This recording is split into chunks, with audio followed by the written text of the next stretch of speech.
Hello, and welcome back to Quest Me, a Star Wars podcast brought to you by the Twist My Arm Network. My name is Josh. I'm your forever host and creator of the Twist My Arm Network. You can find us anywhere on the social medias to keep up with all your favorite shows. You just search Twitter at Twist My Armcast, Facebook, and Instagram. Search Twist My Armcast podcast. Jeez, I'm really messing up here. And then if you just go to www.twistmyarmpodcast.com, you can find all of the latest updates on your favorite TMA shows. Today, like I said, this is Quest Me. We're starting this back up. We did this a couple months ago, Jesse and I from the Sudden But Inevitable Rewatch podcast, and we did it on season 2 of The Mandalorian.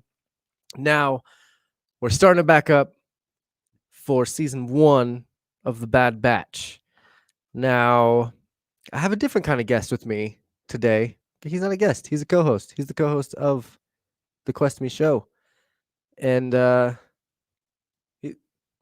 he's here, I guess.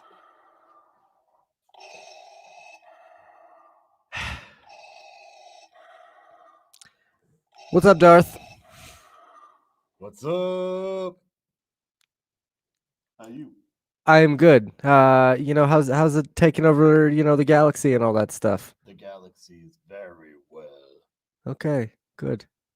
So under this mask, because it's definitely not Darth Vader, but under this mask we have very special friend of the network and new co-host of season 2 of Quest Me. His name is Justin. Hey! It's so good. It's so good to be back. It really is. Yes, indeed. It is good to have you back, my friend. It's been a long time since you've been on a show. So how have you been? I'm caught up. I've been really well. Really well. Good. Things are going awesome. Little girl's still growing up. Just got back from vacation. So really no complaints. Jesse's booing you. I just want you to know, Jesse, that Justin is going to actually watch Firefly and give it an actual opinion. I will. I've seen the movie, seen one episode, and even though I trash it, I love sci-fi, so I'll watch it just for you, buddy. Yeah. He's so save your booze. He's gonna come groveling at our feet because he's gonna watch Firefly and come listen to all of the SBI shows and be like, I'm so sorry. Just wait. He's gonna be like, I'm so sorry. Can I be on the Sudden But Inevitable Rebop?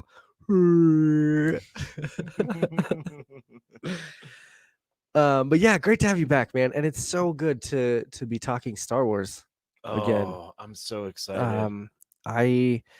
It's been a while. It's been a while since we've gotten in talking Star Wars. So I'm excited. I'm excited to put the Chewie costume on again. And yes, I guess before we go too much farther, speaking of Firefly, today is Tuesday.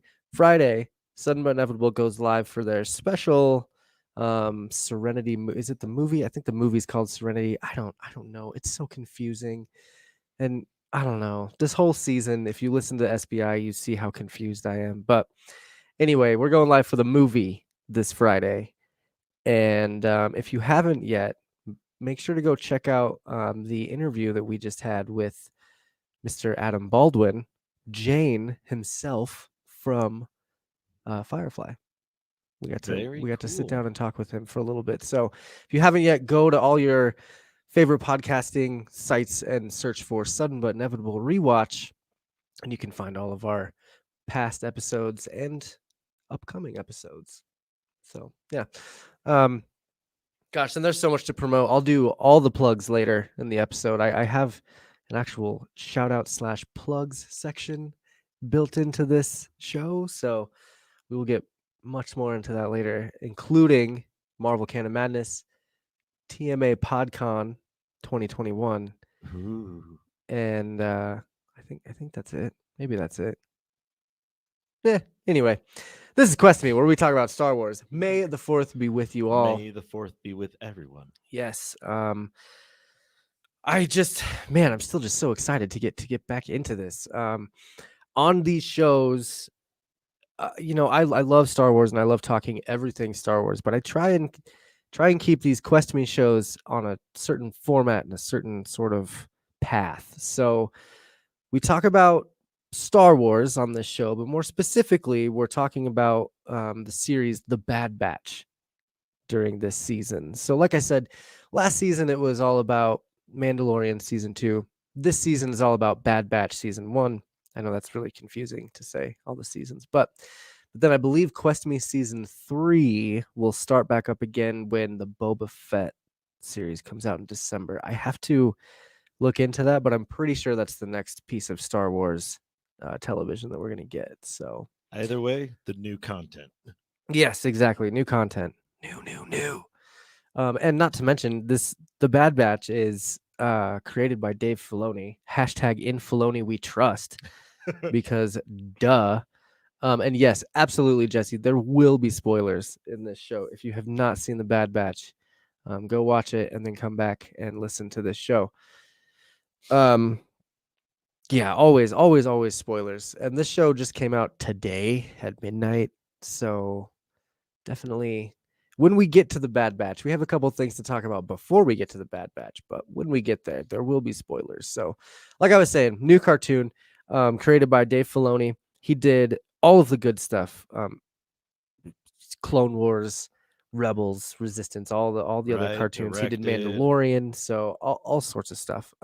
And I love everything he has done with Star Wars. What do you think of Dave Filoni, Justin? I will bow down on my knees and salute him, but I'm questioning if he can make that transition to movies.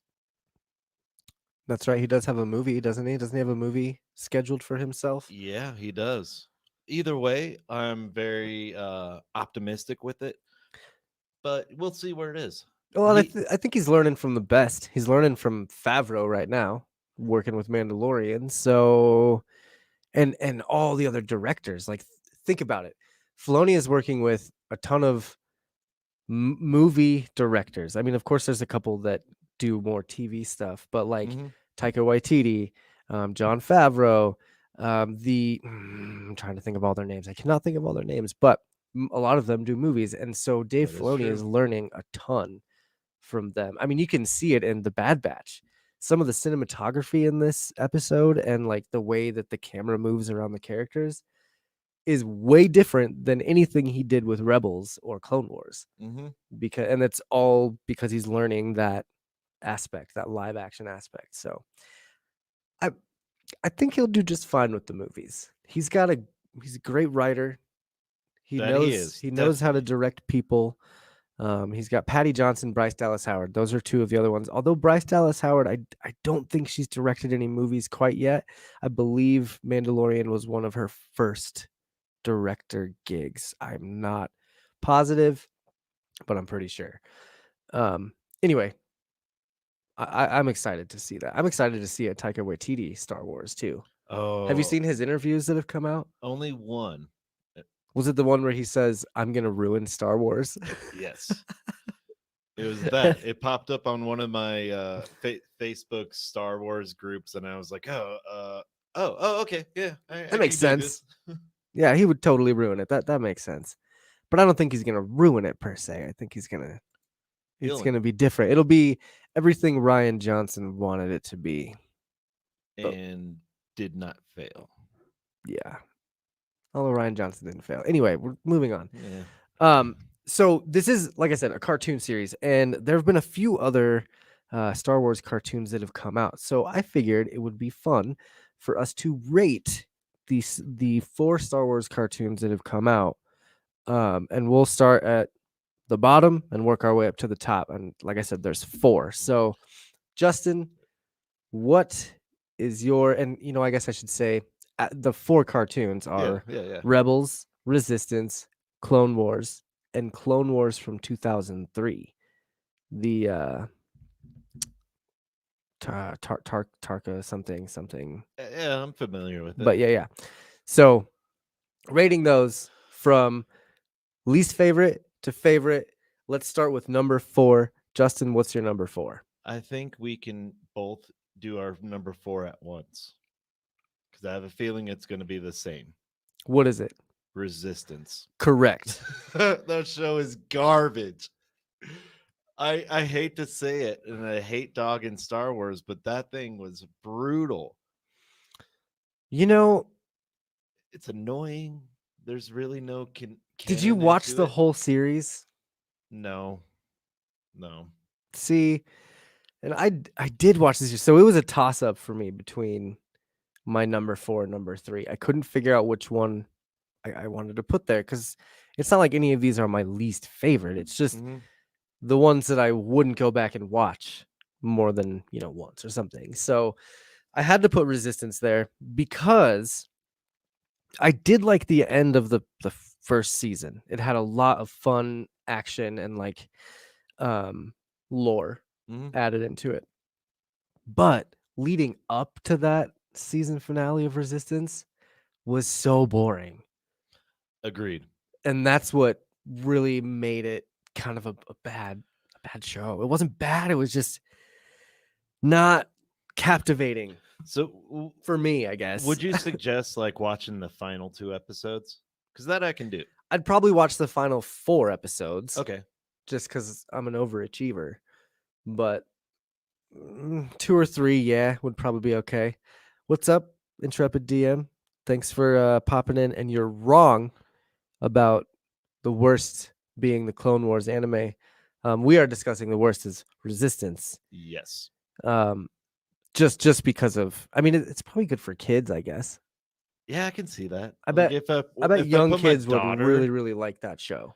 yeah, it's just that cell shade That didn't bother anime. me. Oh, That that didn't did bother me at bother all. me. That That did. I that thought wasn't it a was going to thing. be more Clone Wars. Yeah. Like I love that style of animation, but yeah, I can easily see putting my daughter at the TV and just letting it ride out. And her just loving it, I'm sure. Oh yeah. Uh, I already have her manipulated into loving Darth Vader. That's her favorite well, I character. mean, you have that giant mask that you probably wear around the house all the time. So, It actually scares her. oh my god. And then I take it off. Poor She's like, lady. "Daddy's Vader." I'm like, "Close enough." Yeah.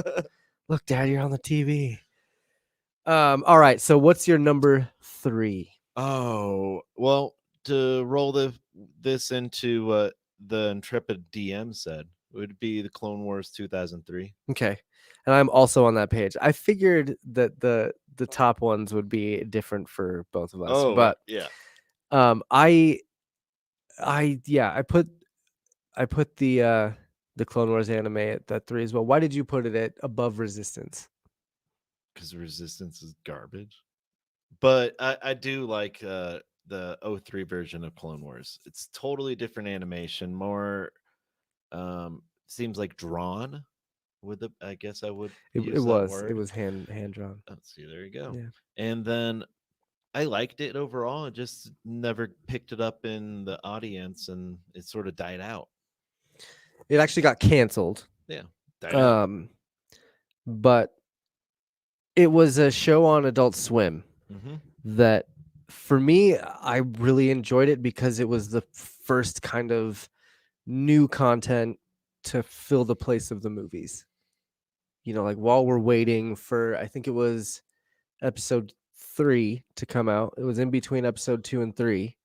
Yeah, And yeah, while that we're makes sense. waiting, we had the 2 or 3 seasons of this animated Clone Wars. Roy likes to call me out, and Intrepid DM likes to call me out because I call it the Star Wars anime, but it's an animated series, which fair. Okay, I'm ignorant to animes. Ooh, Excuse me. But I still really liked the new aspect when I was younger, and I was like, "Oh my god, this is awesome!" And seeing like the battle scenes, the one battle scene with Mace Windu versus all the droids was hands down the coolest Star Wars scene ever. I So, I would I would put that at the best Mace Window scene. okay, all right, fair, fair. I wouldn't say the coolest ever. I don't know, man.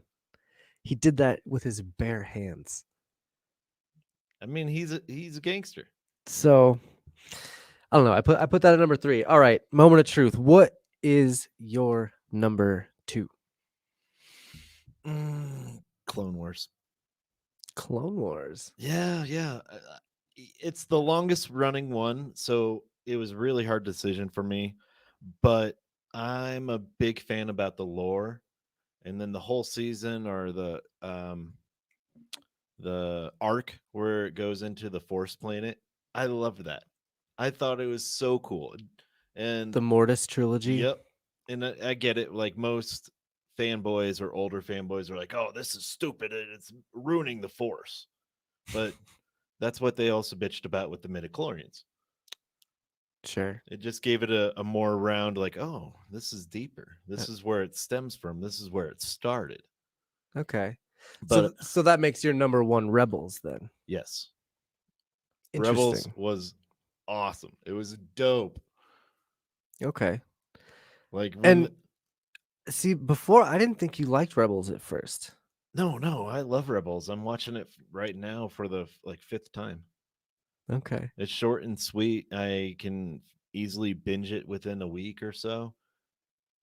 But I love the lore in that. The whole I guess tangent about getting into the middle ground of the force and the time travel thing and how they bring Ahsoka back. I loved that. I thought that was very cool and a very good twist to do on the force and all the characters. Huh. Well, we are in total agreement, sir. Yeah. I also agree that Rebels is the best series, and Clone Wars would be my number two. Um, it was also hard, like How because so? because Clone Wars was, I don't know, I had so many emotions through the entire run of Clone Wars, all what 8 seasons I think it is. Even the fillers, like the droid escapades. And those are there. Those are always going to be there. You're always going to have those kind of filler episodes. So Yeah, it's I not know. that doesn't bother me. None of it bothers me. That's the thing. It was such a hard, I don't know, it was a hard decision, but I think Rebels just has so much more heart to it. It's so much more of a bleak show that has hope. Yeah. And it's like the definition of what Star Wars is, to always have hope, to always believe that something better is going to be there, if or whatever. Like, and I think Rebels was just really good at bringing that out, and it had so many so many heavy scenes. Oh yeah. That's why I put it at number one. Like there's so many tear jerking moments. I'm an emotional person, but so it's not too hard to make me cry, but I was bawling. but see, then at the same time, Clone Wars has those same moments, It does. It does. because you have who is it that Obi-Wan was in love with, that like died in his arms? Um it was the Mandalorian. Yep. Oh, I should know this. Bo-Katan's sister, I think. Yeah. Vizsla, Yeah, that sounds right. I That sounds think. right. But yeah, it was hard because Clone Wars I watched for so long, and I was in, I hated the movie. I still hate the Clone Wars movie to this day. I did not know The that. animated movie, I have always hated it. But the series really, really, really grew on me, and Ahsoka has become one of my top favorite Agreed. characters. Agreed. So I think Rebels bringing Ahsoka in is what puts that show over the top for me. That puts that at number one, because we knew the Clone Wars saga, like we knew that all that was gonna fail, and whatever. What we didn't know was what happened after the Clone Wars, and like Rebels explained the Inquisitors, and you had like Vader popping up and battling Ahsoka, and like Darth Maul popped up again and had an old standoff with Obi-Wan, and like, The samurai scene. man, Oh, there was so much good stuff in that. So I don't know. I think I loved Clone Wars, but I think I put Rebels at number one just because of, I don't know. I don't know. I don't even know why. That's where I'm at. I would put it at number one because it was very Everything I emotionally just said, I guess. investing. Yeah, there you go. That's my Yeah. best Yeah. way to explain that. And Bad Batch has some pretty cool little Rebels callbacks for sure. That it does. But sweet. We were 100% in agreement with our complete rating of Star Wars cartoons. Now, after watching the first episode of The Bad Batch, Mm-hmm. where do you predict this is going to fall at the end? At the end, And try not to do any, try not to give out any spoilers quite yet, but just with your initial watch of this episode. oh, do you want like the season ending or the grand like At ending? show's end. At show's end, Because this might only last a season or two. maybe. It So, depends how much momentum it picks up. mhm. But at the show's end, I feel like the Bad Batch will be part of the Rebels. So would you say it's gonna be above Clone Wars for you by the end? Who's to say? I love I know who's to the say. individual characters are so awesome, and it's really funny. And I already have a favorite, and all the quotes he says, and I'm like, those are the. But yeah, it's interesting. It has so much potential, but we'll see where it goes. Absolutely. I'm definitely excited to keep talking about the episodes while we go on with the season 2 of Quest Me. Yeah. And by the way, this is the first episode of Quest Me season 2. We're doing this on May the 4th because duh, it's May the 4th and Be a with you. brand new series just dropped called The Bad Batch, which we're just about to talk about. Now, moving forward, we're going to be doing this show every other weekend on Sundays. Sunday, Sunday, Sunday. So, we're going to review episode 1 today. And then we're going to review episodes 2 and 3 on Sunday. It would be, oh man, Sunday the 16th will be our next episode of this. So then every other week after that, we'll be doing 2 episodes of Bad Batch. So just a fair warning, and I'm sure I'll do some sort of intro at the beginning of this and like explain all of that. But just so people here know, that's what's going on. Now, let's get into episode 1 of The Bad Batch. It's called Aftermath. Boom, boom, boom, boom. So there's no synopsis for this yet. I couldn't find one anywhere, so I made my own. So it was released today, so it was. So hopefully this is fine. What I'm gonna do, if you watch SBI, I'm kind of stealing Jesse's format a little bit here because I really like how he runs that. But the way that we do this, we read a synopsis and we talk about notes that we took during the show and try and cover every possible aspect that we can, and give all the spoilers we possibly can. We will have a rating at the end, and we will have one of our, I think this episode we're just going to have a rating at the end. Yep. Because I couldn't decide between a favorite dialogue of the show or a favorite scene of the show or a favorite ship or something. I just gotta, next episode that will all be set in stone, but this week we'll have a rating, and then that'll be it. So here we go. I'm gonna do my best. This is the synopsis that I wrote. It'll be great. And if it's terrible, I'm sorry, but whatever. So, set directly after Order 66, Clone Force 99, a medically defective unit of clones finds themselves in the middle of the Imperial takeover. Tarkin is sent to Camino to test the clones and determine if they are Imperial material. Once Tarkin sees how effective Clone Force 99 can be, he sends them on a special mission to take out a group of insurgents, and the batch discovers something quite disturbing along the way. All right. Cool. So, first things first, opening battle scene. Awesome. Agreed. And it just brings you right into the action.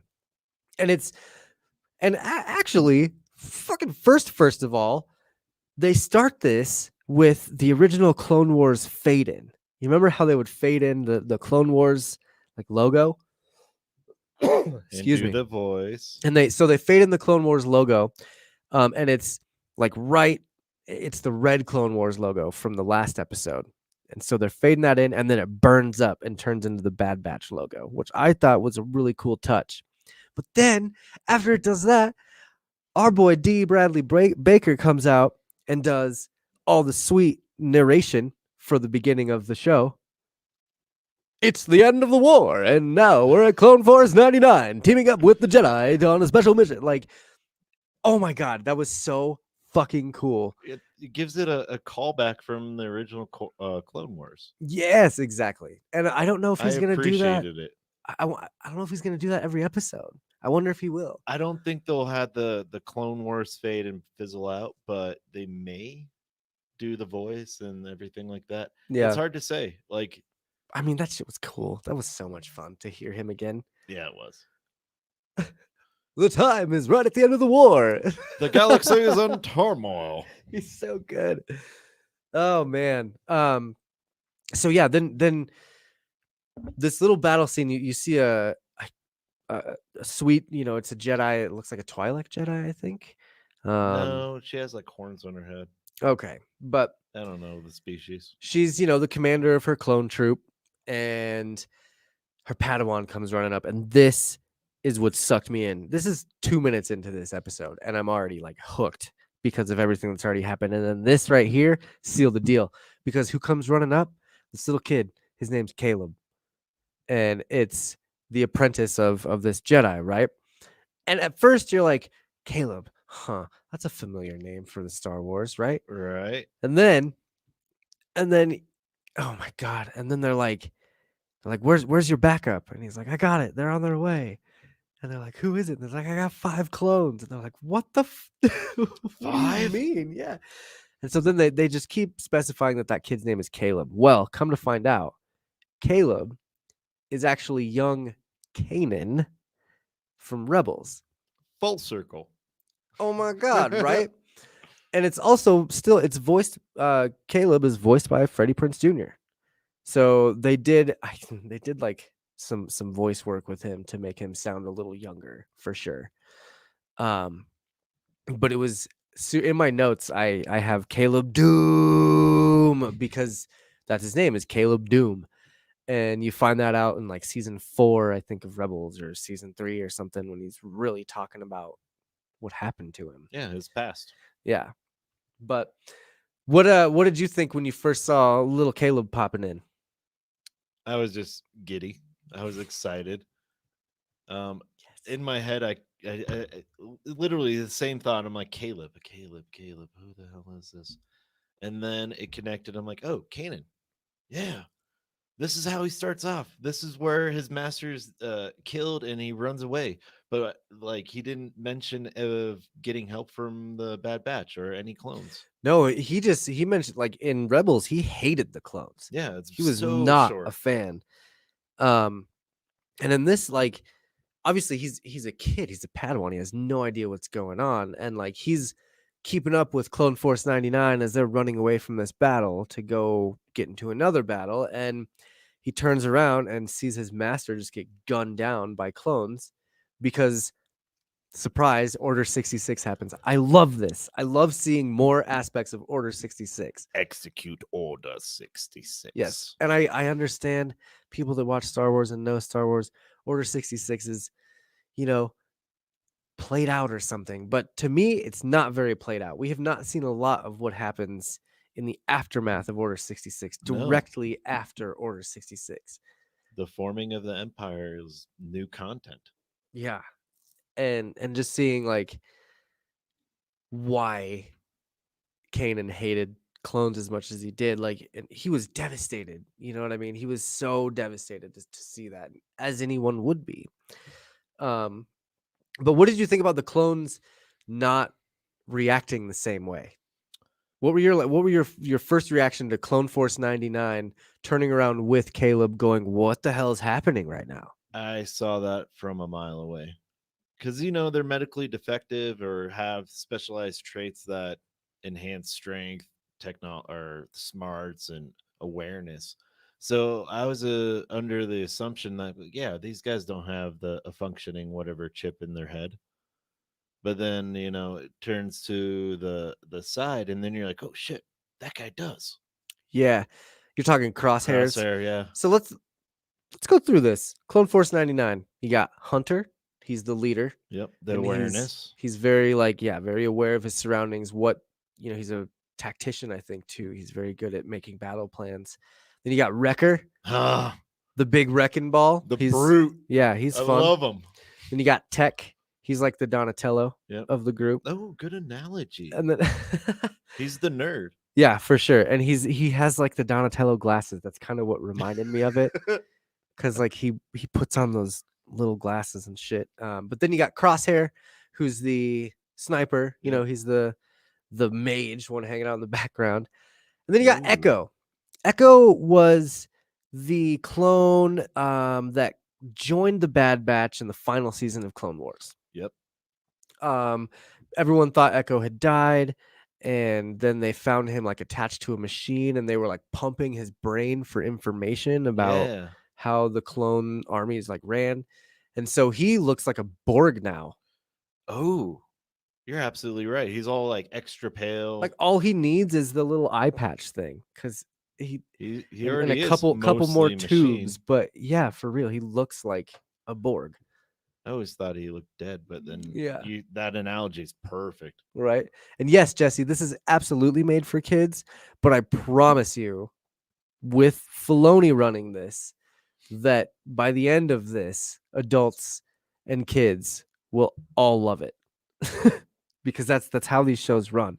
Resistance was not made by Filoni. It was produced, but it was not made by Filoni. So every other show he's done has been gold. Well, So you got to think about it. If it's made for kids, this is Disney planning it, right? They're planning for the future, hook more audience, and keep Star Wars going. Well, which to me, I'm all for. All for it. And all of those shows started as, or they were kid shows. So this will have your normal kid filler and like your droid episodes and your dumb things, but it's still gonna like everything is gonna be worth it for the final 3 episodes or the mid season or whatever it is. Like there's always at least, and I think this episode or this season has 14 episodes. So episodes 1 and 2, I'm calling it right now. Episodes 1 and 2, episodes 7, and episodes 13 and 14 are going to be the main episodes to watch. Although we'll talk about all of them, those will be the ones to watch out for. How many episodes? How do you know how many episodes are going to be in this season? I looked it up. Oh, smart. I just roll with it, and I'm like, oh, it's usually 8, but 9. Oh yeah, right. No, it's 14. So, and by the end, it might be closer to Mando. Jesse says it might be closer to a Mando series, but like by the end, it might very well be closer to a darker Mandalorian show.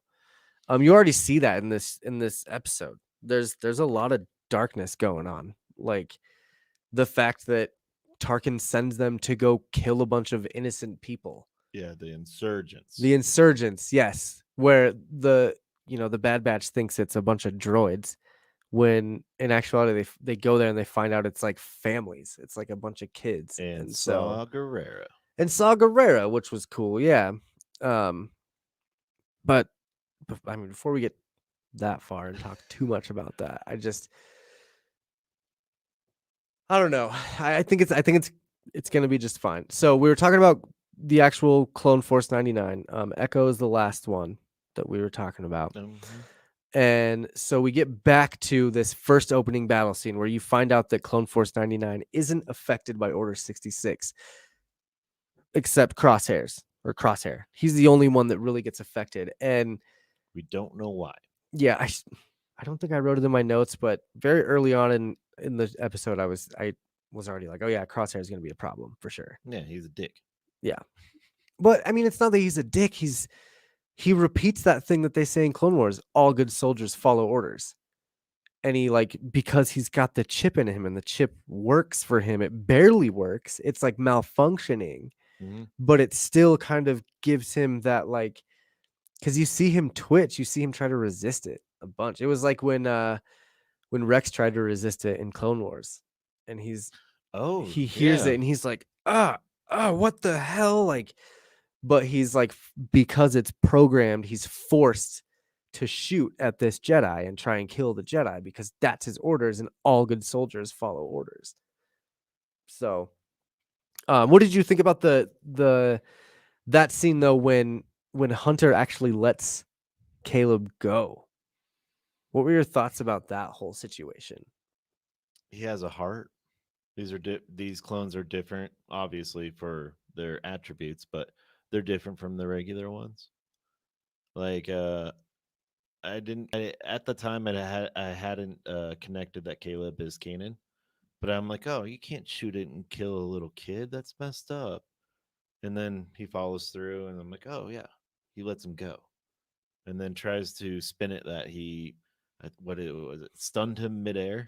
Yeah, he's like he tried to jump and I stunned him midair and he fell into the river. Well, Trying most to jump this people look canvas thing. down than rather than across. Yeah, like Crosshair is He's he's a very dick. suspicious of the whole thing. But I agree. That whole scene of Hunter telling everyone to stand out or everyone in the Bad Batch to stand down, that he wants to figure out what's going on. He's like, I'm just as confused as this kid is right now. What just happened? Why would these troopers, turn on their commander? And like, Mhm. so it was really cool to see that they are not even, I mean, 3 of the 4 of them are not even remotely affected by Order 66. So that separates them from everyone already, Yep. as like good guys. Cuz instantly I I look at it like this. And don't make fun of me, but I look at it like this. The second that Emperor Palpatine, or sorry, Sidious or whatever, initiated Order 66, he flipped a switch. And he flipped a switch from good to bad. So in my mind, the second up to Order 66, every minute up to Order 66, the clones were good. Every minute after Order 66, they're bad because Palpatine flipped that switch. And I Pretty just much. imagine a light switch on the back of a clone looking like, let me see what's back here. Let me just, is that, there it is. Flip. And then he's like, yes, I will kill Jedi. Just because I'm a good soldier. Yeah. Um, so now it's good to know that there's still good clones. And Mhm. obviously we have Rex and Fives, I think, or did Fives die? That's the thing I was trying to remember. No, I I don't think think he he's did. I don't think alive. he did. But yeah, I mean, Rex is still around, and he was a good clone. But They confirmed Rex was in the Battle of Yavin. yeah, I guess. But They did. They did. um, Jesse asks if Cassian might show up, and this could be a prequel to Rogue One. I think Cassian would If it be is, too young because I agree. it's roughly 20 Unless he's a years. kid, unless he comes in as a kid, But oh, I just thought of it. because they could Oh, do like young Boba Fett, but young Cassian. what if they tie in Jedi Fallen Order? Because this is the time. They might. And that Jedi Fallen Order was a few years after, I thought. no, because they started with running away from the Empire and how Order 66 came in and they killed his. But then it was like 8 years later. Yeah, but they could I tie it in. think they could. It's possible. I mean, I'd love it. Full circle again. I am wondering what kind of characters they're going to tie in. We did see Saw. We saw Tarkin in this. We saw the Kaminoans. Yeah, Um, they talked about Obi-Wan Kenobi. they did. Yeah, Oh yeah, they yeah. mentioned The General killing Kenobi. Grievous or Yep, Grievous. Grievous. I I wonder what other characters. Who would you like to see pop up in this? Yoda. Yoda's, Yoda that's not gonna or happen. Chewie. Chewie could be Like maybe the Bad Batch like a is young Chewie. sort of neutral, and then they go to Kashyyyk, and then they're like, "Oh, we gotta free this guy from his slavery because it's the right thing to do," and that's what they do. Yeah, It's a stretch, but that would be really cool. yeah. I'd like to see a Thrawn appearance. No, they won't. They won't. But they're and I'm waiting always just pounding the table for Thrawn. Where is Thrawn? All season of Mandalorian. because I if you was think just about like, it, he's off in deep space with the space wheel or space he's whales. not though. Oh yeah, I'm This thinking is wrong. pre-Rebels. Yeah, yeah, yeah. This would be before Thrawn was a Grand Admiral. This would be like his Rise in ranks, build up. Yep. maybe. Um, That'd be actually really cool. I, I, it would be awesome to see it, but I have been reading the Thrawn books. I got me I, contrary to popular belief, I do read. Um, but I've been reading the Thrawn Ascendancy series or whatever. It's the new Timothy Zahn Zahn. series. Mhm. Um, and it's about how they find him. They like find Thrawn in like a forest on some planet, and he's been exiled from his people because he's like too much of a war tyrant Hmm. and like too good at being a war tactician. And so they basically like take him, and I don't know, it's pretty interesting to see where he comes from.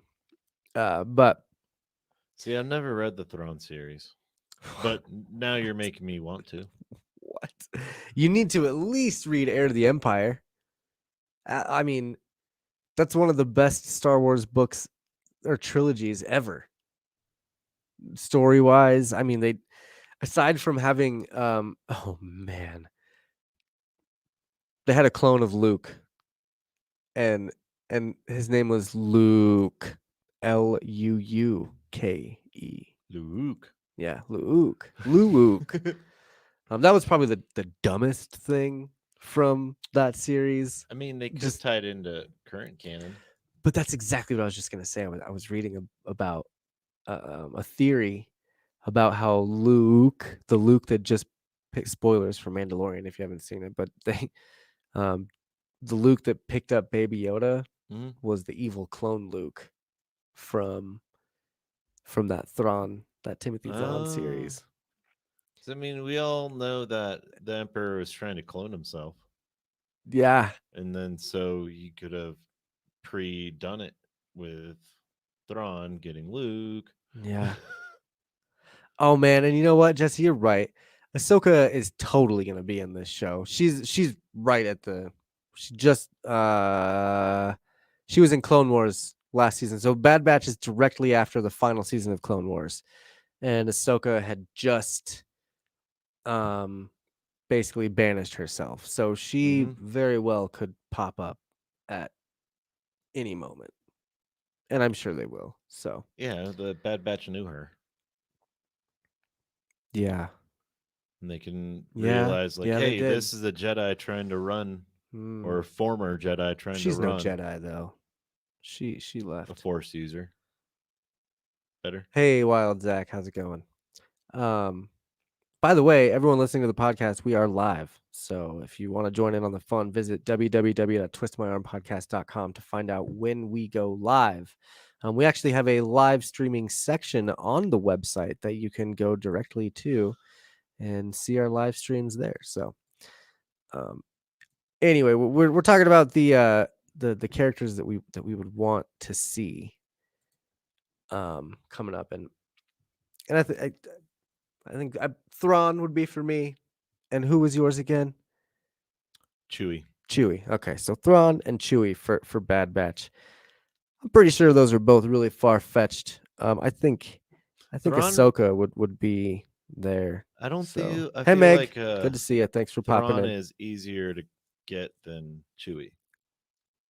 Because you're right. It's his, like, It's before him. different. Yeah, It'd be like him training under Tarkin, basically. exactly. It'd be hilarious. Oh, the only non Star Wars nut in her house. What's wrong with you? Just It's conform, just drink the Kool-Aid and get on okay. board. She can be on the Star Trek show with Jesse whenever he makes that. Um. Oh man. So where are we at now that they go back to Camino? I really liked going and seeing Camino again. I thought it was a fun callback. I agree. Going back to the old planets was cool. And it was different. It was kind of ominous the second they land, like they're all excited to get back home, and then they land and it's just kind of like everyone's marching in order and things just seem out of place. They're back to their original. Like no one has a personality. Well, not only that, but the empire is now taking over. This is the beginning stages of the imperial takeover. That's true. And like most of these clones that we're seeing are going to get decommissioned. Uh, I don't know. Dude, that's I what don't they know if they're say. That's what they said in like I well. think in Rebels they were like all the clones got decommissioned What after does the that Clone Wars. mean, though? What does that mean? Like I'm interested to see how they get from everyone's a clone to joining the Empire with random people. To recruiting? I mean, it's Yes, just recruiting at this Yeah. point. But yeah, I wonder if it's like are they just gonna line everyone up like And cattle? bing bang. Like in South Park when they put all the chickens in that room and just put a buzzsaw in and is that because Or execute order 67, kill each other. yeah, that'd be crazy. I mean, like Rex didn't seem in Rebels, he seemed fairly normal. I mean, his inhibitor chip got blown and whatever, but he was pretty upset with the Empire talking about clones getting decommissioned and stuff. So Yeah. I'm His wondering if brothers are there's disposable. That's messed up. yeah. And I just watched that episode of Rebels. I'm also watching Rebels over again. I'm on season 3 now. And that's probably why I'm just thinking about Thrawn, because that's when he comes in and he's just such a badass. But yeah, Rex seemed very distraught when he was talking about his clone brothers that got decommissioned and stuff. So, Mm-hmm. man, how sad would that be? But that sounds like something the Emperor would do. I wouldn't put it past him. He's a Sith. Yeah, man. Like, it'd be rough. But it was cool to see Tarkin popping in and to see that he's going to be part of this show because he's obviously going to be one of the main antagonists. Oh, I would agree. think. I was thinking he was going to be the ultimate bad guy. Well, the season bad guy is Crosshair. Okay, I like that. Yeah, because Crosshair gives them a victory. Mm-hmm. Because like we know that Tarkin lives up into A New Hope. So one thing about these kind of shows that I don't like is knowing about the character's future. True. And That's not that it's a bad thing by any means, but like like in Clone Wars, I mean you knew yeah. that everyone was gonna die. You And knew Anakin became Vader. yeah, all that stuff. And so with this one, you know that Tarkin is gonna live. And so he might be the main bad guy, but that could be the twist at the end where they like they instead of them winning at the end, Tarkin disposes of them. Kill the spare. I know that's Harry Potter, but whatever. But it kind of gives you a hopeless feeling for the series. Yeah. Like the whole beginning being bleak, I absolutely agree with, but I don't see the future being bright either. Right. And that's I think that's the whole point of this show. But I would like to see I don't know. I really like the Bad Batch ever since they were introduced in Clone Wars. I really like how they are. They're the way they fight, the way they like communicate with each other. They're awesome. They're like they're like the Teenage Mutant Ninja Turtles, dude. Like, and they're so coordinated. When they're on point, they're coordinated. And I'm sure there'll be some like team building throughout this series where they disagree on something and have to come together to overcome the challenge. Yeah, whatever it is, and I don't know, I'm getting such a Turtles vibe from this show already. Obviously. But I I want to see more than one season is basically what I'm getting at. Already, well, just with one episode, I already know that I want to see more than one Yeah, season. the first episode, I'm hooked. So I guess we'll see what happens. We'll see the reception. I haven't looked at anything. Obviously, this episode came out at midnight tonight. I had This to is work. only day one, man. Yeah, I had to work at 7 this morning. I came home immediately, watched the episode, got this show going. Here I am. So I haven't had time to look at anything about this show other than what we have watched and discussed. Yeah, So you're a busy man. it happens. But let's see, where are we at? They're on Camino. We're on Camino. Back to Camino. What do you think of Omega? I like her. And I had a feeling she was going to be a clone, which they'd never confirmed, but they led into. But I'm really interested to see how she's different from all the rest of the clones, besides being a girl. Because during the episode, they're like, oh, the Caminos said, oh, we have 5 genetically different ones. And technically, Echo does not count. Did you catch that? He is a reg. Did you catch that at first when they said that? Yeah, I did. Nice. And then I was thinking like, oh, Omega. We like dissect shows too much because it's the same thing with Omega. I was like, oh, that's a clone. And then when they said 5, I was like, oh, she's the 5th. Duh. Yep. There's That and no then doubt in she my kept mind. on popping up through the episode. Oh, I want to come with you. It's no place for a kid. Yeah. And I like her a lot as well. Omega. She's voiced by Michelle Ang, who was in Fear the Walking Dead. She's a fairly up and coming actress, but I really liked her voice work for this. I thought it was really good. And her character was just fun. Yeah. She started the whole fight in the mess hall when the burrito throw. Yeah, the regs were talking shit to Clone Force 99, and she throws a burrito at him, and she's like, apologize to my friends. And they're like, oh man, I kind of like this girl. And then there's just this big ass brawl between everybody. And so I think she's going to be a fun little instigator. And you kind of learn a little bit more about her at the end, about what would you call it? Her mutation is. I feel like she's going to be a master splinter. You think so? No. She's not wise in mentoring. No, I think she's a sharpshooter, and I think she's going to take over for Crosshair. Ooh, that's good.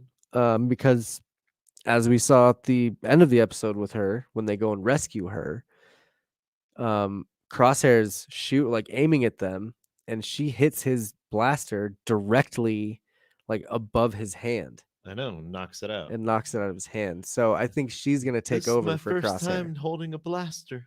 Exactly. Exactly. Whoa, girl's first lucky. time holding a blaster? No, that's not lucky. That's her enhancement. It may be. Right now she works for the Camino that is in Med Station, right? So maybe that has to do with it. Everyone needs a healer. And that very well could be.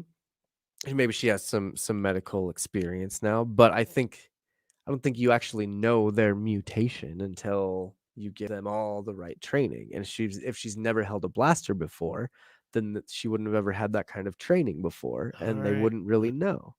I see that being very plausible. I just the way that this episode ended with Crosshair being your new bad guy and her being the new sharpshooter. I just feel like that's kind of what's going to happen. So, and him having the problem. Crosshair had a problem with Omega the whole time. He didn't like her at all. Oh yeah, you're absolutely right about that. That just brings in another jealousy. Yeah, another kind of story arc with them where he'll be super jealous of it. But did you notice while they're on Camino and the Emperor did his speech? Did you notice that was directly ripped from episode 3? Oh yeah. Oh yes, literally. He says. Oh yes. Yeah, and they credit Ian McDermott, but they actually credit Ian McDermott as Darth Sidious' voice in parentheses archive sound. So that's just a direct rip from the movie. Yeah. It's a sound clip, but put it into a cartoon. Yeah, but either way, it's still cool. Oh my god, I am an idiot. Corrections already. Tom Kane is the narrator. Tom Kane is one of the greatest voice actors of all time, and he is the one that does the narration at the beginning of Clone Wars and the narration at the beginning of this. I am sorry. I apologize. D. Bradley Baker plays pretty much every other character. All clones. All clones. But Tom Kane is the guy that does the narration. He was in everything, man. If you look up Tom Kane, he was like in the Fairly Odd Parents. Is he was the in, voice for Legend of Korra? Because they have that narrator intro. I probably. I would mean, I imagine wouldn't so. doubt it. He's Woodhouse in Archer, by the way. Let's see, Powerpuff Girls. Yeah, I mean he's in all sorts of video games. Forces of Destiny. He's Akbar. He's Admiral Akbar in Episode 8, and in Battlefront 2, he's Admiral Akbar. Like he's all over the place as far as Star Wars and just cartoons. So, very God, dynamic actor or voice actor. Yeah. Now I lost it though. I lost where I was. Tom Kane. Omega. We were talking about Omega and how cool of a character she is. Yeah. I was really excited, and I think in my notes I wrote something about, Omega is awesome. I hope she's around for a while.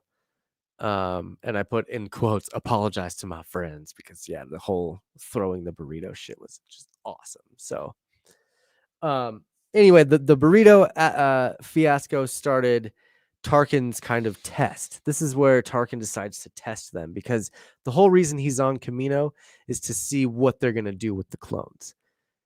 And oh man, like how like with the Emperor doesn't even take 5 minutes before he's like, yeah, get rid of them. Just go over there and just figure out a way to get rid of them, because that's all that Tarkin is doing. That's all that he's there for, is to find a way to dispose of the clones. But we have a contract with the Republic. We are not the Republic. Yeah, the Republic doesn't exist anymore. I love that one. Damn, dude. I knew they were gonna put a stop to the clones, but I didn't realize it was that how quick. Soon. Yeah, it was just immediate. And like the Imperial takeover, it was just like, it was like flipping a switch. They went from Republic lighting to Imperial lighting all in one move. Good guy, now bad guy. Yeah. But seriously, the Emperor spent no time being a prick. He's a Sith. Yeah. And the Emperor. But at least as Chancellor, he was kind of nice and would kind of like act like he was working for the people. That was his plan. Now he's like, go kill those insurgents. You mean the droids? No, those people. All of little them. Kids. Yeah, man. Like, it's crazy. So anyway, Tarkin gives them this awesome test. And at first they start, he gives Clone Force 99 this test. And at first they start with non-lethal training rounds. Yeah, training rounds. And then after they decimate his training program, he's like, let's up it to lethal rounds. And the Kaminoans, they're like, no, you'll destroy stuff and break things, and may the fourth be with you as well. That must be. Hi, Mom. Hi, Mom. So, but what did you think about that whole training part? That was my favorite fight scene. Really? Mm-hmm. Why? Just because after the turrets and whatnot, which we all knew they were going to decimate, they brought out the heavy big guns, and it looked like a dark trooper. A little bit, right? It's like a mix between a dark trooper and the B2 battle droids. Battle droid, yeah. But just watching them be so fragile at the same time while being badasses was really cool to see. Yeah. Like my favorite character goes down, Wrecker or Rex. What is Wrecker? It? Wrecker. Is it Wrecker? I'm pretty I got them all written up here. Yeah, Wrecker. Yeah, Wrecker. But it shows them they're vulnerable. They're still badasses and can easily prove to Tarkin their clones are worth it.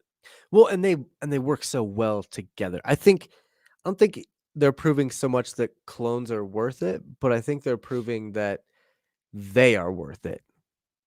That they are worth keeping around. Yeah, the Bad Batch. Yeah.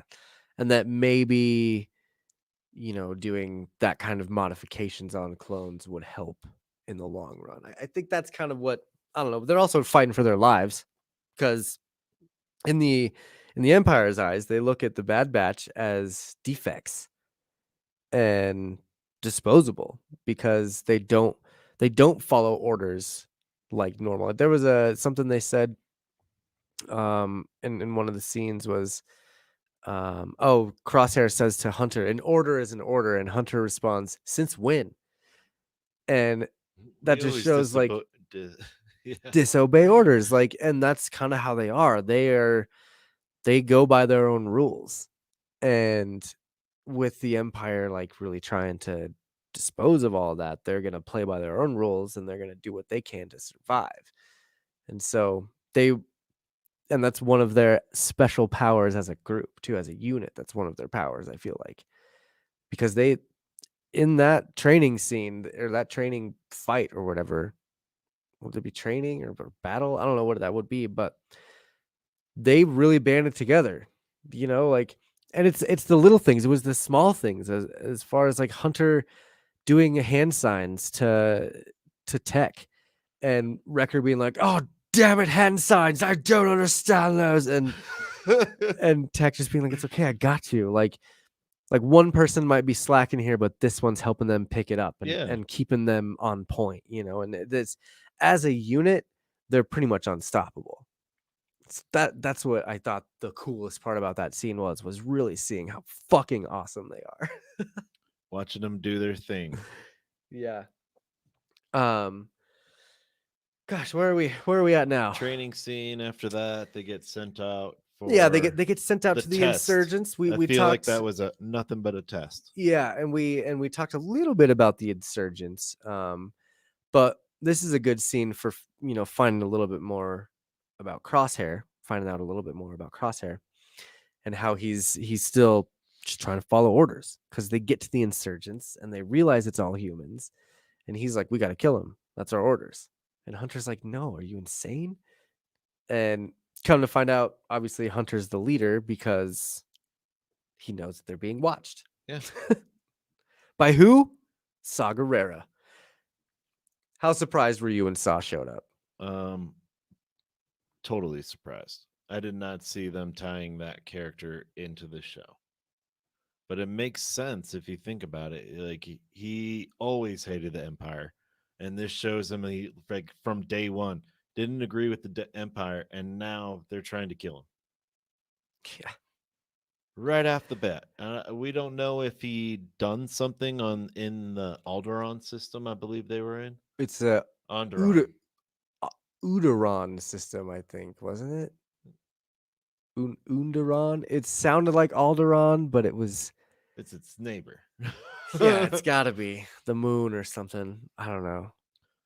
But yeah, I You're was right. super excited.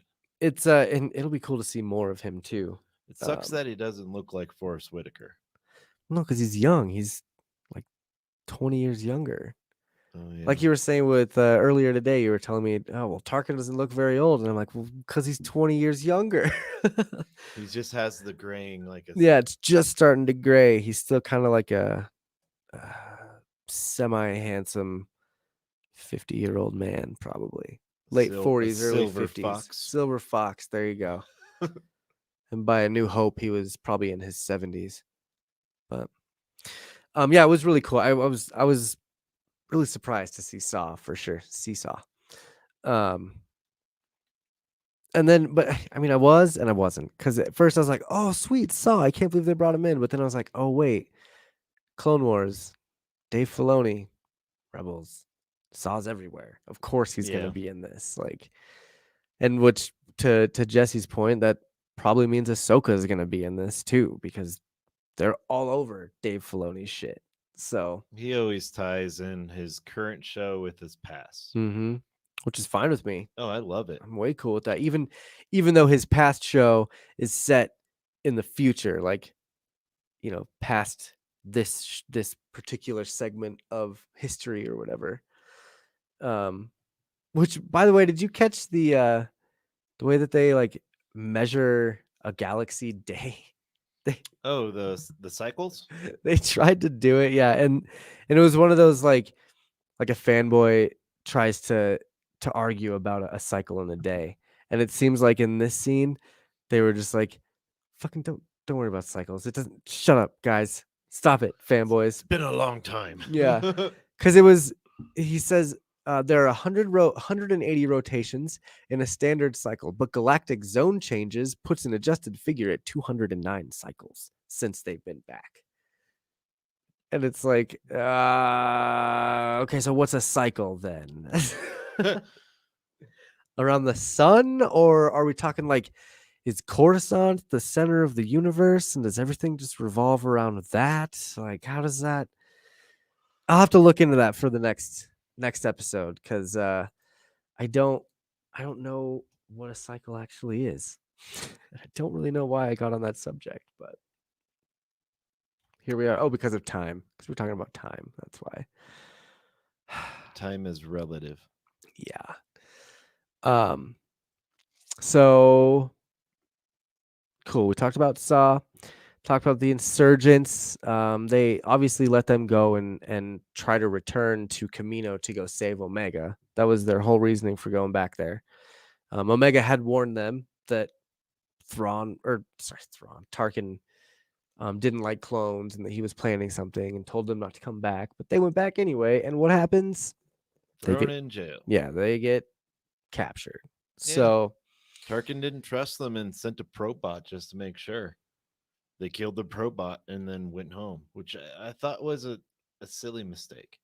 yeah, that was a definite like, Bad call. we need something here to move the story along kind of Yeah. thing, Yeah. Because yeah, you're right. They did send the probe droid out while they're talking to the insurgents, and after they was like right when they were about to leave, they kill the probe droid and then go right back. Like, of course they're watching you, dude. Like, Yeah. you're right. That didn't make a lot of sense, but either way, they get thrown in prison, well, in the brig, and this is where they take Crosshair away. So, what did you think when they took Crosshair and started putting him on that table and like giving him the shock therapy stuff? What did you think was going to happen there? Like, what did you think they were doing? Oh, they were definitely enhancing the chip. I knew that from the get go. But it was a little confusing to me since I'm like, okay, the order went through to him. Why are they really trying to enhance it? I don't think they were trying to enhance it as much as fix it. Oh, yeah. Um, and that, I mean, just me personally, because I still think Order 66 did go through for him, just not all the way. It was like there was a circuit missing, or it was a connection was loose Mm-hmm. or something in his brain, in his little chip. And so like it was Like firing. It was like, okay, yeah, I need to kill. Maybe I think I gotta kill the Jedi. his moments of resisting Yeah, and the exactly, twitches. because he had those twitches, kind of. But I thought he had twitches, I thought so too. but I thought they were fixing it. They could have been. Did they specifically say they were enhancing it? I can't be 100% sure. I just remember the scene of him in the machine and them going from a small bar graph to a large one for the chip. Okay, and I wonder if, like I said, if the They, connection was loose, yeah, they could have fixed it. and they just like boop, and it blew it up. So, because he immediately um comes out swinging, basically Oh yeah, comes out like ready to go he kill has Clone Force yeah 99. he has no problem killing his old squad mates, Yep, his best friends. yep. Which that was a pretty fun little breakout scene. Oh, them trying to escape. Yeah, Yeah. the whole escape from the brig scene with using Omega, but this was another win for her, Mm-hmm. because they open up this little tiny space and they're like, oh, we're not gonna be able to fit through there. And Wrecker. I'm not big enough, Yeah. or I'm not little enough to do that. Yeah. And she's like, I can do it. And they're like, oh shit. It's kind of like a Peter Quill situation, you know, from Guardians of the Galaxy. We needed you to get into the small spaces. You don't remember that, do you? No, I do. He's talking to the raccoon. No. The Ravager, Peter Quill's dad, the blue guy with the mohawk. I cannot remember his name for the life of me right now, but he was like, we needed you to get into small spaces so you can go rob these places all the time. Oh, I can recall it, but I need to You watch the ruined movie it. again. You ruined it for me. Here it goes. But no, that's kind of what I thought of, is that they're going to use her now for those kind of Stealthy kind of things. stealthy small space, need to crawl into Here's somewhere. another duct. Go crawl through it. Yeah, exactly. But it was a cool breakout scene, and they she might have accidentally saved the day kind of by falling on the clones and helping them out. But it was like her first successful solo mission, I feel like. I wouldn't call it Task. solo. Solo All right, task. there you go. Yeah. There you go. Task. Yeah, task. But she, again, like we were talking about earlier, she proved formidable against other clones. She's gung ho and willing to go and do those small space things and break down onto some troopers. Run into fire. Right. And she's also doesn't hesitate to shoot as well. So Her first shot was a great shot. it was, man, like just right out of his hand. It was crazy. Awesome. I really hope she somehow gets some sort of crosshair scar around her eye. It has the crosshair like the other one does.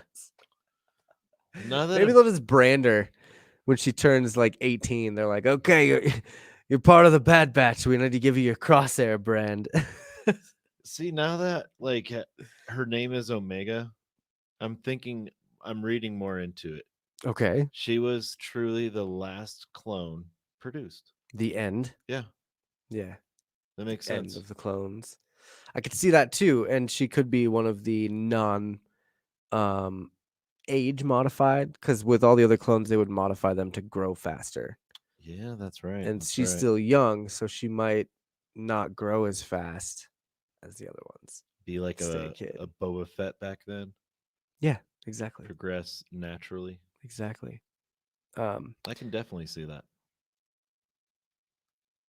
So what else do we need to cover in this episode? I mean, it's a cartoon, it's for kids, it's a lot of fun. I am excited to talk for an hour to an hour and a half about cartoons, about Star Wars, even if it's cartoons. But did we have anything else to cover for this? I feel like it just kind of went quick, right?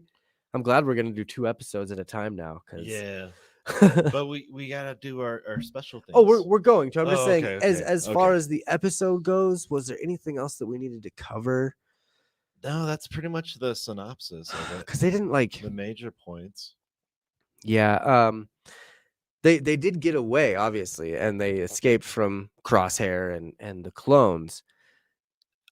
I don't think Crosshair is going to use an actual clone army to go after them. I think he's going to hire outside sources, bounty hunters. I was thinking more that the Bad Batch would be good bounty hunters, sort of like Mando, because they need missions. That's what clone troopers are made for, is accomplishing tasks and whatnot. Who do you think they're going to see right now? Because at the end, they were like, we're going to go see a guy. I know a guy that can help us or something. Ooh, maybe Rex. That's exactly my thought. Yeah. It's Rex. Yeah. Maybe. I could be wrong, though. And they could just be saying, I know a guy, and it's Ahsoka. That too. That would make a lot of sense, since they know. Wait, do they know that she survived? They don't. Uh, But I also don't know what J19 planet is. I don't think we've ever been introduced to that at all. So, but anyway, the reason I bring up bounty hunters is Ming-Na Wen is going to be in this. Do you know who that is? Mm-mm. So Ming-Na Wen plays the bounty hunter from Mandalorian, also known as Fennec Shand. She's the one that Boba Fett teams up with. Oh, the sharpshooter. Yes. Yeah, I liked So her. I just have this feeling that Crosshair is going to team up with Ming-Na Wen and her other bounty hunter friends to go after the Bad Batch. Because she's technically like a villain in most fans' eyes, I would say. I'd say Right? she's neutral. She stopped from shooting at Mando and killing him. In what, season 1? Yeah, Because he blinded her. but she stopped. Because she had to. But did she stop? Yeah, I still think she's a villain. Yeah, you're right. But it'll be cool to see her as. It's awesome to have her, Ming-Na Wen come and reprise the role, even as just a voice actor. So it'll be fun to see her in action again. But I'm hoping we get a little bit of Bosk action too. Maybe a little bit of The Trandoshan. yeah, and maybe not just Bosk, but just Trandoshans in general. Yeah, I want some Trandoshans in this. There's a lot in Rebels. Kinda. There's not like a lot. There's maybe 1 or 2 episodes. Maybe Trandoshans are speckled through the galaxy. They should be used more. That's what I say. I mean, they're a really cool species in the Star Wars universe. I agree. They're the lizard people of the Star Wars universe. Did you know? Did you know that the original Bosk in Empire, it was also in Doctor Who? Interesting. Yeah. I've never watched Doctor Who, Oh, I so love Doctor Who. I can I don't know go. much I about could be it. a nerd about that. and go Okay. on. But different show, Star Wars. Yes, back to Star Wars. I hope they introduce like a younger Dengar, because Dengar is still alive. He showed up in that scene at the very end of Mandalorian season 2 when when Boba Fett takes his like rightful throne. Did he? Yes, he did. Where was he? In the background. Watch it. Okay. The confidence in this man. I will go watch it tonight. I probably actually won't leave this desk, but I'll watch it. I have editing and everything, From but I here. have 3 screens to multitask. Yes. You don't even know, man. You don't even know. So I think that's a pretty good chat for this first opening episode. I am so stoked for more. I thought this was a great introductory show to the season I agree. and to the Bad Batch. The only thing that I'm questioning, and I think you pretty much sold me, is if every episode is going to be roughly an hour long or a half hour, just like Clone Wars was. And I'm almost positive it's going to be like Clone Wars. I'm hoping for an hour, man. That'd be great. Every episode, every Friday, hour. But it makes sense. See, like the first episode's always longer, and then the last episode's always longer as well. But I'm sorry, there's 16 episodes. So that's potentially 16 hours Star Wars content. Not or 8. Gonna be that Or though. no, that'll be about like 10. It's not gonna be that. I promise. Maybe. It's like 30. It's probably between 25 and 40 minutes, depending on the episode and how much is going on in it. Hopefully, I hope they're an hour. That'd be Yeah. awesome. we'll find out with episode 2 and 3 when we talk about it. We absolutely will. What would you let's see. I don't think I actually had anything else left on that there. So it's time for our first segment of the show. You may fire when ready.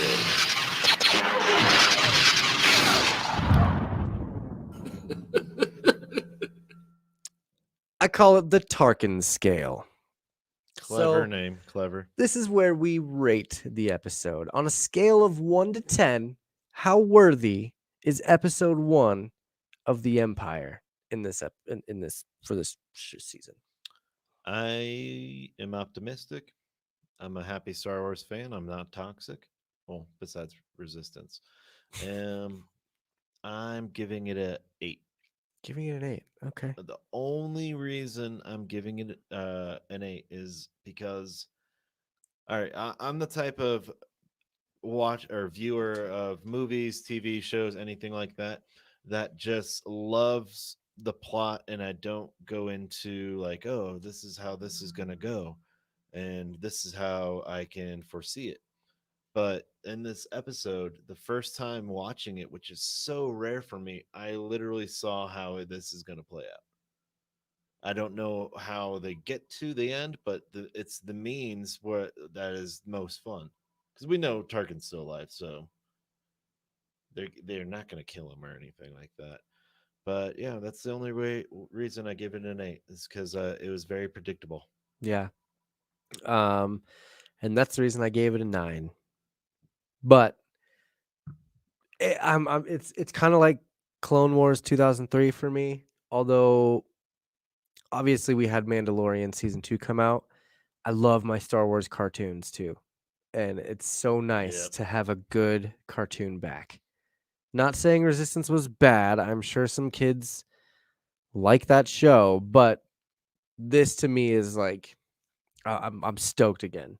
And so I probably would have given it a 8 because of predictability and like just watching it. I'm like, oh, this is gonna happen. This is gonna happen. Mhm. Okay, this is gonna happen. But I was just so excited to be watching Star Wars again that I have to give it a 9. So we That's are fair. very lucky as Star Wars fans to continue to get the content we do. And I am extremely excited to get that content. So next things next. What are we gonna do now? Same thing I always do, talk my way out of it.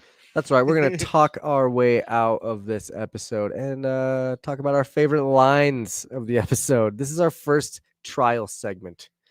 So for mine, I had 2 that I really liked, and it's really hard to pick lines in a cartoon. That's kind of why I want to change this up. I think next time we're gonna do favorite scene, and then after that, maybe we'll do favorite ship, something like that. But I can dig it. for this time, I want to talk about the favorite lines. I figured this episode would have a couple better lines than some of the more filler episodes. A lot of times, the season finales and season intros or whatever, God, premieres have my brain is just short circuiting. Dude, I forgot a code at work today. I got to work and my brain just misfired and I forgot the numbers to some random code and I was like, what the hell happened? Like I had to text my boss and be like, dude, I don't remember this code. What's going on? I've typed this thing in for 2 years straight and my brain just misfired. So I don't know, maybe I'm doing too much. I'm about to have a stroke or something, but Or all the pot.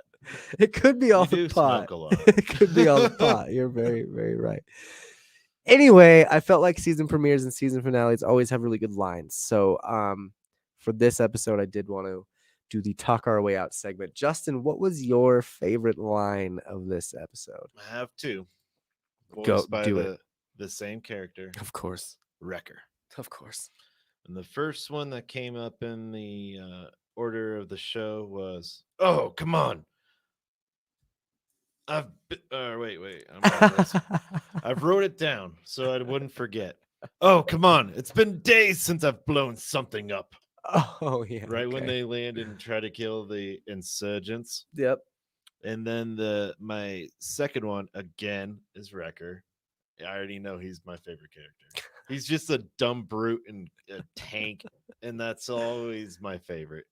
But they're in the cell and they're talking about they're talking about, hey, you can, all you have to do is punch this, and he's like, oh, you mean I can punch my way out?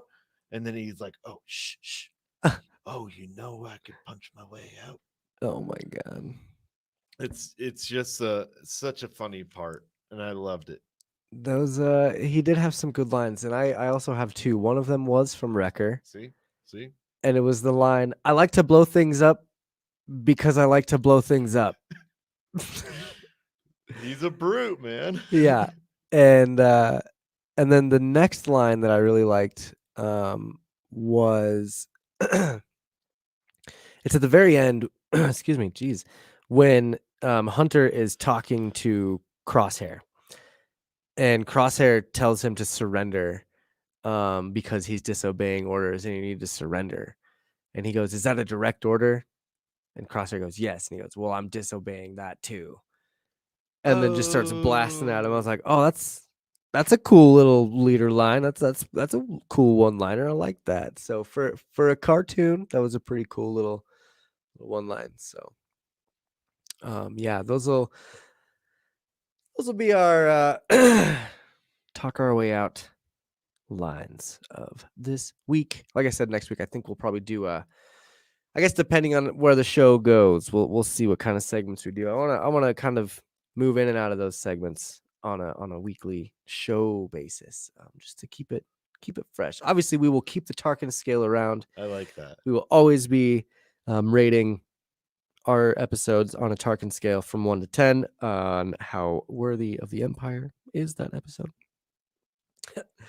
And yeah, we'll switch up other things, but that is about all that I have for this show. Is there anything else that you wanted to cover for today, Justin, on Star Wars? Yeah, not really. I think we covered it. We did a synopsis. We talked about our favorite scenes, did our quotes, did the how we rated it. I feel like we did a solid episode, especially Okay. for the first one. Sweet. Well, I have one more, just the very end of the episode. I want to start doing what I like to call galactic shoutouts. And I don't think you guys heard that, but there you go. So galactic shoutouts. This week, I would like to shout out Cheap Seat Review Podcast. You can find them on Twitter at Cheap Seat Cast. Those guys are a lot of fun. They've been super cool. And they invited me to be on their show later on in the month talking about Star Wars. And I know that Jesse and Ricky have been on their show, so go check them out. They have a lot of fun. And yeah, they have a great podcast. So check them out anywhere you listen to podcasts at Cheap Seat Reviews, and find them on Twitter at Cheap Seat Cast. The other shout out that I had this week was for Measuring the Score. This is a fun podcast where they go and talk about all the different music of movies. So they're not just talking about the movie, but they're talking about the music, which I'm a huge fan of all of that stuff.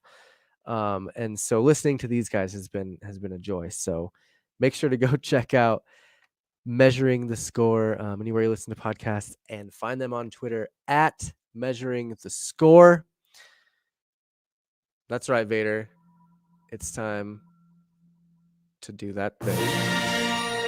I want to thank everyone today for joining us on this week's episode of Quest Me. Jesse, Intrepid DM, Zane, Meg, everyone that joined us. It was great to see you. Thanks for commenting. If you would like to join us on episodes of Quest Me, you can. Every other Sunday, we will go live at about 8 o'clock Mountain Standard Time. But if you follow us on Twitter at Twist My Arm Cast, or on Facebook, Twist My Arm Podcast, you can see all the updates of when we go live. Also, go to our website, www.twistmyarmpodcast.com, and we actually have a special page there for all the times we go live, and it has different all the times we go live. So check that out. TMA PodCon 21. We're doing a podcast convention. It's kind of like a workshop thing where we talk about different podcasting stuff. We're just going to kind of have a good conversation with a bunch of different podcasts from around the country. So if you want to sign up for that, twistmyarmpodcast.com/podcon21, and you can sign up there. I believe that's all I got. Make sure to catch the Sudden But Inevitable rewatch this Friday at 8 o'clock.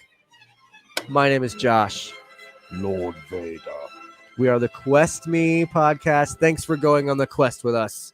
We will talk at you very soon.